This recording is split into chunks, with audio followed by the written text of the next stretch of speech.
بسم اللہ الرحمن الرحیم۔ معزز ناظرین اکرام، السلام علیکم ورحمۃ اللہ وبرکاتہ۔ ناظرین اکرام، سیرت النبی صلی اللہ علیہ وسلم کا 57 ایپیسوڈ آپ کے سامنے پیش خدمت ہے۔ صلح حدیبیہ کی شرائط۔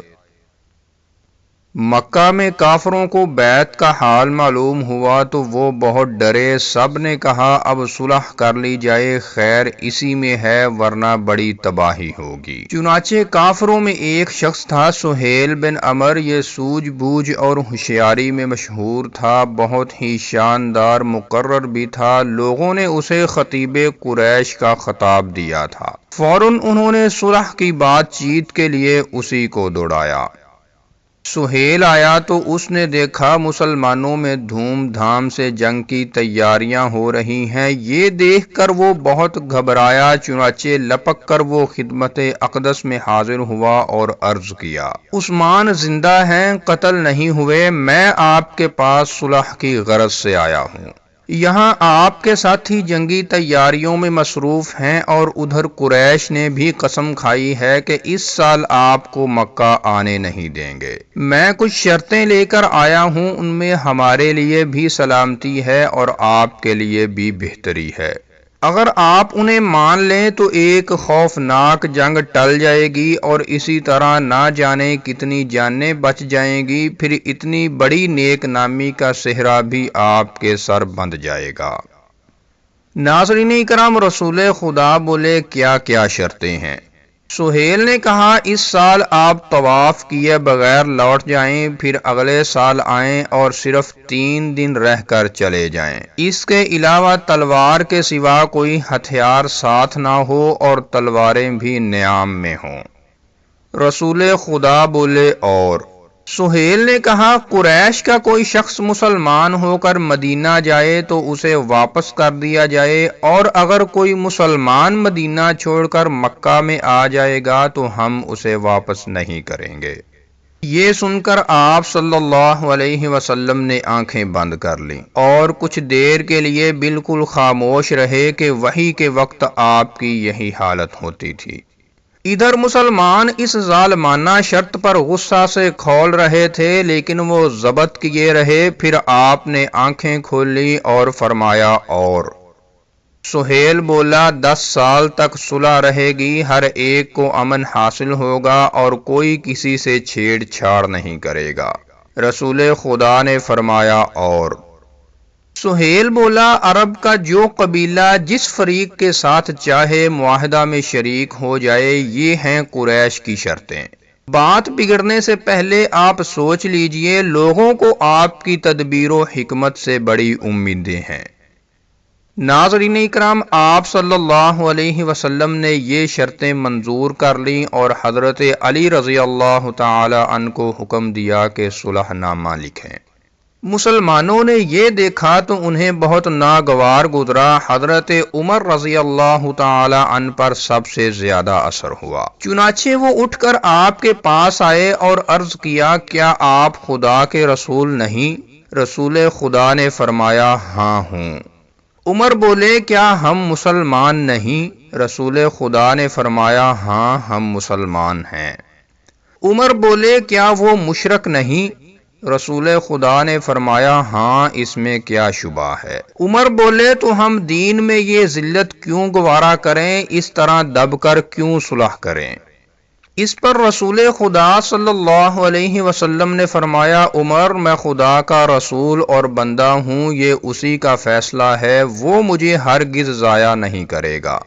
یہ سن کر حضرت عمر کی آنکھوں سے آنسو آ گئے۔ پھر وہ اٹھ کر حضرت ابو بکر رضی اللہ تعالی عنہ کے پاس آئے اور ان سے بھی یہی گفتگو کی۔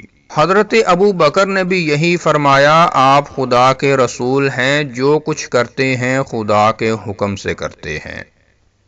معزز ناظرین اکرام، اب صلح نامہ تحریر ہونے لگا۔ حضرت علی نے قلم اٹھایا اور لکھنا شروع کیا۔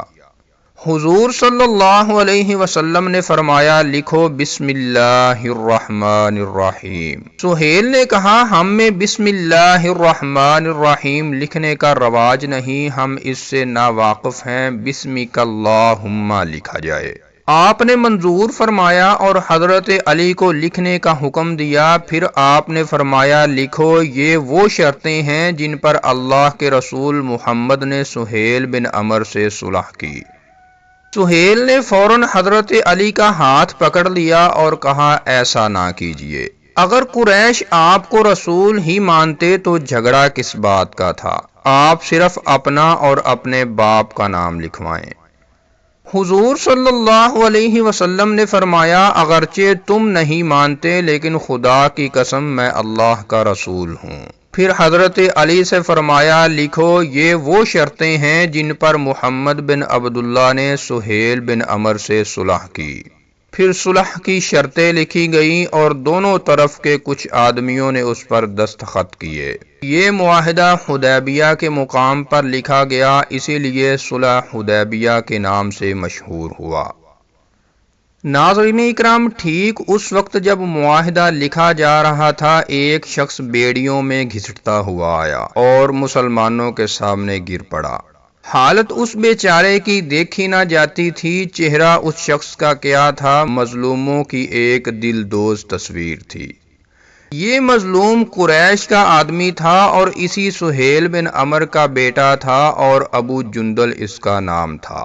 اس کے لیے مکہ میں جینا دو بھر ہو گیا تھا، صرف اس جرم میں کہ وہ مسلمان ہو کر اپنے رب کا بندہ بن گیا تھا۔ نہ جانے کس طرح وہ گھسٹتا بھاگتا آیا تھا کہ کسی طرح قریش سے چھٹکارا مل جائے۔ سہیل نے اپنے بیٹے ابو جندل کو دیکھا تو جیسے اس کے تن بدن میں آگ لگ گئی۔ اس نے آپ صلی اللہ علیہ وسلم سے کہا یہ میرا لڑکا ہے، میں اس کا ولی ہوں، اگر اسے روک لیا گیا تو معاہدہ کی خلاف ورزی ہوگی۔ حضور نے فرمایا ابھی معاہدہ لکھا کب گیا؟ سہیل بولا تو ہم کو صلح بھی منظور نہیں۔ حضور نے فرمایا اچھا اسے یہیں چھوڑ دو۔ سہیل بولا یہ کبھی نہیں ہو سکتا۔ حضور صلی اللہ علیہ وسلم نے کئی بار کہا لیکن وہ تیار نہ ہوا اور اپنی ہٹ دھرمی پر اڑا رہا۔ اس پر آپ کو بہت ملال ہوا، چنانچہ کچھ دیر سر مبارک جھکا رہا، پھر آپ نے ابو جندل کی طرف رخ کیا اور انتہائی درد بھرے لہجہ میں فرمایا ابو جندل صبر سے کام لو، خدا تمہارے لیے اور دوسرے مظلوموں کے لیے ضرور کوئی راہ نکالے گا، اب صلح ہو چکی، ہم بدعہدی نہیں کر سکتے۔ اب سہیل نے بیٹے کی گردن پکڑی اور گھسیٹتا ہوا چلا۔ ابو جندل رضی اللہ تعالی عنہ مسلمانوں کو پکارتے رہے اور بار بار درد بھری آواز سے کہتے رہے مسلمانوں کیا مجھے اسی حالت میں دیکھنا چاہتے ہو؟ میں تو اسلام لا چکا ہوں، کیا پھر سے مجھے کافروں کے پنجے میں دے رہے ہو؟ ناظرین اکرام، مسلمان یہ دردناک منظر دیکھ کر تڑپ اٹھے۔ حضرت عمر رضی اللہ تعالی عنہ تو اتنے بے قابو ہوئے کہ انہوں نے تلوار لی اور ابو جندل کی طرف بڑھے کہ لو اس سے اپنا بچاؤ کرو، لیکن ابو جندل رضی اللہ تعالی عنہ نے اس کی ہمت نہ کی۔ چنانچہ جبراً انہیں مکہ لے جایا گیا اور ادھر مسلمان غم و غصہ کی آگ میں سلگتے رہے۔ تو ناظرین کرام، یہ تھا سیرت النبی صلی اللہ علیہ وسلم کا 57 ایپیسوڈ، اور اگر آپ سیرت النبی صلی اللہ علیہ وسلم کا 56 ایپیسوڈ دیکھنا چاہتے ہیں تو اوپر کراس کے بٹن پر کلک کر کے دیکھ سکتے ہیں۔ السلام علیکم ورحمۃ اللہ وبرکاتہ۔